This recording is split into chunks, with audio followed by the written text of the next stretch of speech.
Question: what happens if you lie on your company timesheet stating you were here X week for Y paycheck but were actually absent? If you get caught months later, what consequences come up?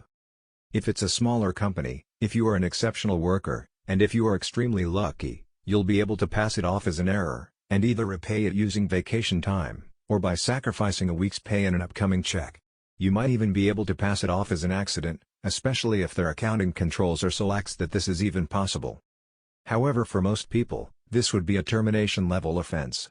You would be called into a meeting with Human Resources and Management, and asked to explain the discrepancy.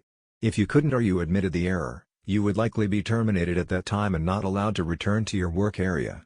Any pay, bonuses, or vacation due, less what you have already received illicitly, would be forwarded to your address as a check. You would not be eligible for rehire, although most places wouldn't bother to give you a poor reference simply to prevent the possibility of litigation. Frankly, the latter is more likely than the former, especially since it will be obvious as to what you did.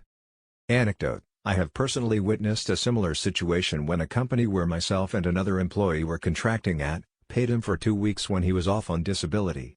He didn't report it, he didn't return it, and the customer had to find out for themselves. The customer terminated his contract, however, since he was close friends with people who owned the contracting firm, he was simply moved to another assignment in another area.